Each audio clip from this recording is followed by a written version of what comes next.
We are inspired by you. Thank you for joining our Creative Mamas community. Please give us a 5-star rating, hit that subscribe button, leave a comment, support Creative Mamas Unplugged on Patreon to get your name in the credits, receive extra content, and earn some fun prizes. With this, we can keep creating, uplifting, and growing this incredible community together. We love you so much. Applause.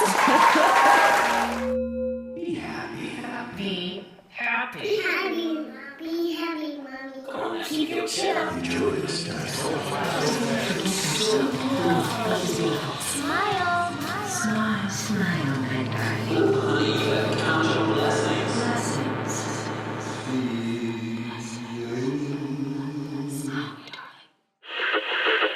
Welcome to Creative Mamas Unplugged. We are your hosts. I'm Cherice Barton. And I'm Shelly Hutchinson. Here at Creative Mamas Unplugged, we navigate the hell out of being creatives while raising humans with humor and heart. We have honest conversations, Hear wise words from fellow badass parents, and share hilarious stories from the front lines. Listen, parenthood is one of the most creative, most difficult jobs in the world. You are not alone, and you deserve to be happy. Welcome back. Today's guest is someone we feel deeply connected to, not just as fellow moms, but as fellow creatives who have spent years in the high-pressure world of live entertainment. Anna Robb is a total powerhouse. She's the executive producer at Our Legacy Creations, CEO at StageLink.com, and has helped bring massive productions to life, like the Beatles' Love with Cirque du Soleil and the House of Dancing Water in Macau. We know what goes into shows like that and firsthand what it takes. The scale, the stakes, the sleepless nights, and then layering motherhood on top of that, it's no small feat. Anna shares what it's like to raise 2 kids while managing multi-million-dollar productions across the globe from her home base in Hong Kong. But what really stayed with me was her take on work-life balance. She said, "We can't have it all. Every choice comes with a sacrifice. So instead of choosing balance, I take radical ownership of my decisions and I let go of the guilt." We talk about learning to trust ourselves, the way show life trains us for motherhood, and how to stop beating ourselves up for doing things our own way. I live in Hong Kong, yes. Been working in Macau for the last 18 months. But it's not far from each other. Like, it's a 40-minute bus ride across a big bridge across the water to get there. So two countries, but quite close to each other. Is that complicated? No, actually, yes. You need a work permit. Still got to get a passport to get across the border. And in the project that I've just done, we've had to get over 130 people in there very quickly. And it's been quite a huge challenge because it's an administrative process that takes time. And, productions don't always have time to waste. So, yeah, it's been a ride. Well, it is morning here and it's summer break. And so the kids, I have one kid having a sleepover in one of the rooms. The other one, she wanted to sleep with me last night. I woke up this morning to her literally kicking me in the face. Like, I was like, oh my God, I'm so glad I didn't have a broken nose this morning because she was upset. She kicked me in the face. And then I got up and then I was like, oh my God, my estrogen patch, I have to put it on. So I put on my estrogen patch. Then I was like, I have to take the dog out. And then I got my coffee. And I was like, isn't this just the life? Absolutely. Now you're ready. Yeah, hence the podcast. And I was like, and then I'm supposed to take the kids to the beach today. And I've been like working a bunch of deadlines. So I'm just like, all we can do is take a breath and we're all just creative mamas. Good for you for taking the kids to the beach today, too. I feel like when I have to take the kids to the beach or when I get to take the kids to the beach, I need a sedative just to get out the door. It's a stressful thing. I was able to get both my kids out of the house today on friendship sort of trips across Hong Kong that I didn't have to participate on. So it was great. I can stay home and work. And the good thing about Hong Kong is that it's, quite a safe place to be. My children are 14 and 12 and they can, jump on the ferry and go meet their friends and bust around the city by themselves quite safely. So they're very independent, which is what it's really good about living in this part of the world is having that independence and quite a safe city for them to hang out in. How early did you start this idea of independence? Like, have you always been that kind of mother where you've really extended a freedom to them as early as possible? Or is this something new once they hit preteen teen years? Look, I think it's terrifying just letting kids walk out the door, just generally, right? You just never know. I've always tried to challenge myself in letting them be as independent as possible so that they can, do things on their own, and because I work a lot and because of the environment we're in. But I just keep, challenging myself to trust that things are going to be okay, and, that they're going to answer their phone when I call if I am feeling nervous about where they are. And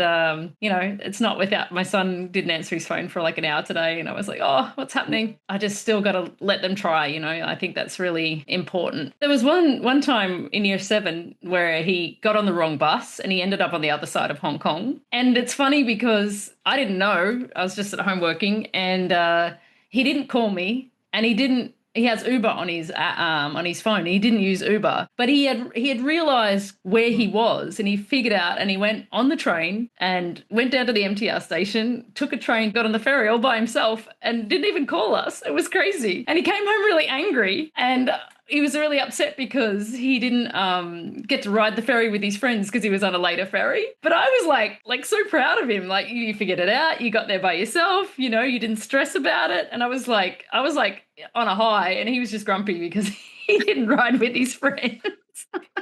Yeah, so Yeah, you you feel feel like you won. Wow, that's amazing. And how long have you Yeah. been in Hong Kong? I've been in Asia for 14 years now. I was living in Macau when I was, a young mum, because I came from Belgium to build the show The House of Dancing Water as the production stage manager. And my contract for that project was to stay for 2 years after the show was created. And I had children, and I didn't leave for a while. So, and then I fell in love with living in Asia, and so we're still here. Wow. Well, we definitely are in the same circle. We know many of the same people. I assisted Giuliano on Le Revs, so. Yes, I was reading your bio just before I got on this thing. So I was like, oh yeah, we must have many people in. Wayne is actually on this show. Do you know Wayne? I just spoke with Wayne the other day. Yeah, it's a small world for me. That was my first. I was pretty young when I took that job, and I had been a dancer entire career, and I was assisting a lot of choreographers, and then I was in the front of the room, and I was getting more and more confident in that space, and luck and perseverance, because I wanted to work with Franco so badly. Like, he was just the person I wanted to work with. I ended up getting this job, but I was thrown into the fire, and I swear to God, Brian Burke was the resident director, and he and I. Brian Burke's a good friend of mine from New York. Really? Oh, really? There you go. Another small. So yeah, it's a small world. But we were both, I mean, everybody, all of us were just like, it was my first time working on, a multi-million-dollar spectacle that was still, in its opening stages. I just have so much admiration for anyone and everyone that works on those shows together, because you do earn your war badges in a sense. And there's something that builds such a bond and such a community that is really something you can't, I don't think I've experienced anywhere else in my life. And it also really prepared me for motherhood, because I agree. I think that, when I first had children, I thought it was just like a production week. Just, you don't get any sleep. You're working really hard.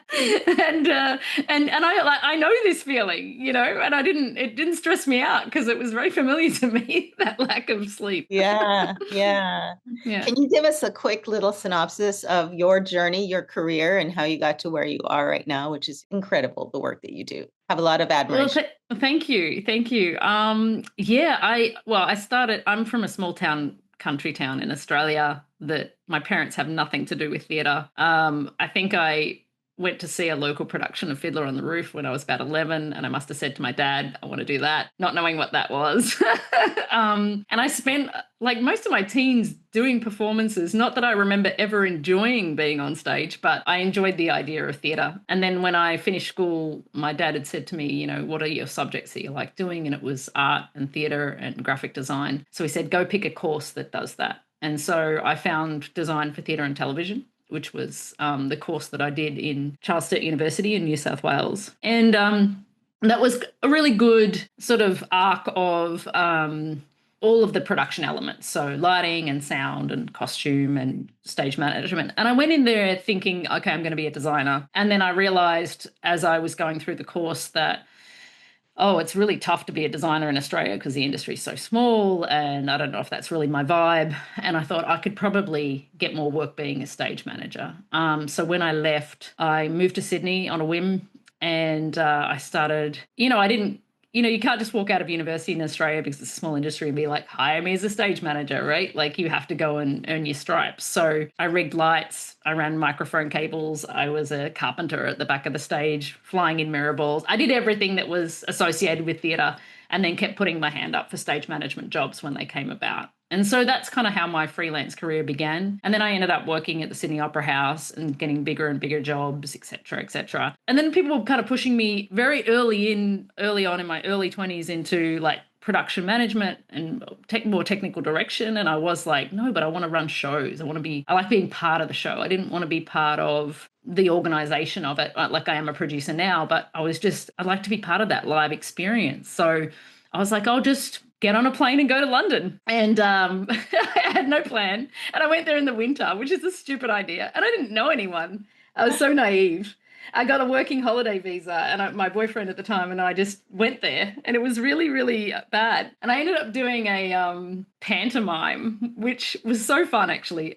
Do you know what an English pantomime is? Have you seen one of those Christmas pantomimes? Oh, it's like there's always a couple of drag queens in it. It's usually like a fairy tale, like Cinderella or Snow White. And it's a very sort of audience participation parody show that they have at Christmas time. And they throw out candy into the audience and that sort of thing. So there's Shetland ponies in the show and there's a dog that does tricks. And I'm like, what is my life? And I've been doing massive shows in Australia. And here I am in this small pantomime in the south side of England in a small town called Worthing. And it was at that time that I had was scouring the internet for jobs and I found a job advertising stage manager for Cirque du Soleil in Vegas. And it was funny because I used to say to my friends back in Australia, oh, one day I'll do a show in Vegas. One day I'll do a show in Vegas. And it was a joke because like who would give an Australian a visa to work in America, right? Like who would do it? Anyway, I spent an hour and a half because I had nothing to do, like filling out that application. And they called me 3 weeks later. So I went from doing like this tiny little pantomime to creating the Beatles show in Vegas, a $300 million Cirque du Soleil production. And that sort of launched my career into like that level of stage management and understanding all the acrobatics and the automation and technology components of it. And then, I've always had these moments where I've just thrown myself off a cliff and decided to take risks. So I did 2 years of that. And then I felt that I wanted to create a show as a production stage manager, not just be a stage manager. But I knew that Cirque in Montreal was not going to look at me and say, that person there in Vegas, she's the one, right? So I thought the only way I'm going to do that is I'll leave Cirque and I'll go find something else. So I left without a job and I moved to Montreal and I hung out there for a few months and didn't get any work because I couldn't speak French. And then I applied to work at Dragon over in Belgium. And that's when they hired me to do, I was a production artistic coordinator at that time, but I was helping the creation of the show there. And the next thing you know, I did get to do that. I got to help build the next biggest show in the world, which was the House of Dancing Water. Stayed there, became a mum, got married. And then in 2017, I left and I started producing. So I started working in the Middle East, around Asia, and I've been a producer ever since. Started my own company with a group of colleagues back in 2023, and that's where I am. Wow. Yeah, Damien, I spoke with Damien, oh my gosh, probably about a year and a half ago, but he and I worked on Robb together. I think it's great what you guys are doing. I really do. Yeah. It's been a huge challenge to take on the House of Dancing Water as a small company and as a new company. I'm having lunch with him tomorrow, actually. Got to go over to Macau. Say hello to him. me for Lisa. I will. So yeah, and one of the things I really identify with what you say in terms of the School of Hard Knocks with the Dragon show. Like it really pushes the boundaries of what you are capable of, and just the ability to like create on the spot and adapt. All those skills, I didn't realize how much I'd learned until I left that production and then went out into the world and was building shows in Saudi Arabia and had to cancel them. And we had a situation where something fell out of the ceiling and I had to cancel a show. And once you do those kind of shows, you nothing is unnavigatable. Do you know what I mean? Like, I just feel like there's always everything is easy after you do something like that. It's true. And that brings me back to parenthood. I was thinking about when you're constantly having to, switch and just like fly by the seat of your pants in a way and just go with your instinct. It does help a lot. Mm. And also having to navigate the multitudes of personalities and different departments and having to deal with artists, which, I'm an artist. I love them. But there's a lot of emotion involved, and there's a lot of, and the pros, obviously, we're pretty good at navigating motherhood. The cons, this is where I wanted to talk to you, that beautiful post that you wrote on LinkedIn, where you talked about this work-life balance and what balance is. I was really moved by it. Like it really, really hit home. And if you could just like maybe elaborate on that a little bit, I think our listeners will really appreciate your view. I really appreciate that you commented on that, because I feel like, it's not often that I kind of share how I feel about that or bring motherhood into my work, but I think it's really important.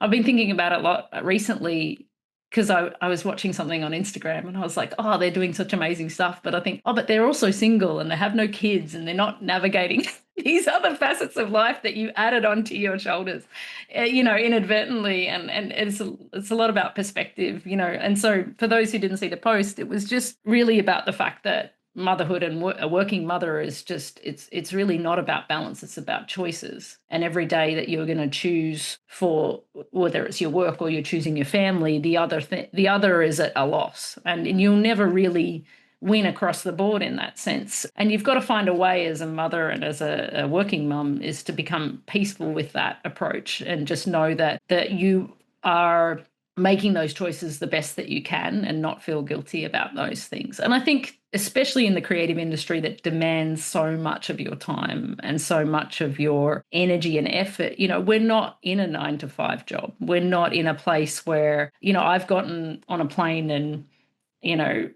gone away for 6 weeks at a time away from my children. And I remember this time I went to Saudi Arabia and I had planned, especially if you understand children on the spectrum, they when you say you're going to be home, you're going to be home, right? And there was a situation that happened and I couldn't go home for another week. And it would just broke my heart to have to call my kids. And actually my father was here at the time, and he was wonderful because he sat them down and said, Mum has to stay in Saudi Arabia because she needs to keep people safe, and this is the situation, and that's why she's going to be a little bit longer, And so, yeah, I think the summary of that post is that it's about choices, and you really have to be comfortable about that. And I think it also goes in phases of your life. Like there's times where you're like, okay, now it's the work time, and you're sacrificing that family, and then something comes up with your kids, and you got to drop everything, and you got to go deal with that, And ultimately, for me, I think, my responsibility is to bring up 2 good humans into this world. So if that's my priority, no matter how much I love my work and no matter how much I'm committed to it, if there's something that's got to be done on that front, then you've got to make those choices and be there for them. I love that that's the nucleus of your decision making, it sounds like. And that clears up any confusion around whether you're going to do something or not going to do something, versus like getting it messy with guilt. Like, I can't believe I missed the kids' field trip because I had to do this. They're going to still be good people whether you miss the field trip or not, because you're putting your focus and your intention on what really matters at the end of the day. Yeah, and I think it's got to come from a place of like, also for if other women are making other choices, no judgment, right? Sure. Because you don't know their relationship with the kids. You don't know what their needs are. You don't, and I think that's why I'm just a big advocate for championing mothers generally in the industry, and creating that balance and trying to find the way forward to still have a career and also be a mother that you want to be, whatever version of that it is for you. And I think that's one of the reasons why I moved more into producing rather than stage management, from 2017, because what I was realizing is that when you're tied to a show and you're tied to a schedule like that, you don't have as much agency to go and see that concert or to go and do those things. It was then time for me to move out of that being part of the show and being into those producer roles because I could still be part of the industry, then also have the flexibility and agency to drop a morning to go see that school presentation or be there for that award ceremony, or like my daughter right now, flying her to Thailand to play soccer, which is the things that I'm doing right now. Are you like sports? Are you like sports mom right now? I am a soccer mom, God help me. And when I used to play sports, I used to play netball when I was a girl. We used to drive like 2 hours to the next town to play netball, right? That's a British, if you're American, you may not know that sport. But now I'm flying my daughter to Singapore and Thailand to play against international teams, which is crazy and such a beautiful opportunity for somebody who's 12, But it's fun. She experiences different cultures. She's playing against Malaysia, Thailand, Singapore, Hong Kong, Vietnam, people from everywhere. And it's such a experience for her and for me, as a mum. And that's the beautiful thing that I love about that is that I always say to my colleagues, when I go to those matches and I turn up on a Saturday, all I have to do is be a person that barracks on the sideline. Like, I don't have to run 130 people. I don't have to be dealing with the dramas at work. I just can be this simple role of all I have to do is cheer for my daughter. And I love that role. Love that. I love that. Does she ever do camps and things that take her away for a week at a time with some of these matches, or is it just like you do any overnights? Obviously you do overnights if you're going to a different country, right? Even though it's probably close. What does that look like? Yeah. Are you go with her on those? Well, there's been times where I've had to coerce a fellow soccer mum to take her with her because I can't be there for the whole time. There's been, especially in the lead up to the reopening of the House of Dancing Water, there were a couple of weekends where I'd fly in on a Saturday night, see her a few games on a Sunday and bring her home on the Sunday afternoon. So it's pretty intense. But she's somebody that's we're really a close-knit family, so I don't like her to be away for too long. She's still 12, right? And you're in a foreign country with not your family, so she can get fragile pretty quick, so you don't want to leave her too long. She's tough, but she's still 12. Oh, that's so admirable. My gosh, I have a 12-year-old girl as well. And the thought of her just flying to these other countries. It's wild, right? Well, is it Wild. is it the equivalent? I mean, is it the equivalent of like us going state to state? I mean, I'm an idiot. I don't even know how. No, Shelly, it is. It's completely like that. Like it's a 2-hour flight or it's a 3-hour flight. It's not, but it is another country and they've got to have a passport, and that makes it a little different. Yeah. But my kids are pretty world travelers. Like, they got their travel passport with their Hong Kong ID and their passport, and they cross the borders all the time. Like, they'll come to Macau by themselves. My helper would be able to drop them off at the bus terminal, and they make their way across by themselves. So we had a big argument with customs a few months ago because my daughter hadn't quite turned 12, and they wouldn't let her on because she's like 11, and she's like, she can't come by herself. And I'm on the other end going, yes, she can. I'm waiting on the other side. They finally let her through. Creative Mamas Unplugged is produced by Breatheasy Productions with music by Jeremy Jurin. If you enjoyed this episode, please don't forget to give my mama 5 stars and keep coming back. Thanks to us kids, there are plenty of stories to tell. And you are not alone. Bye for now.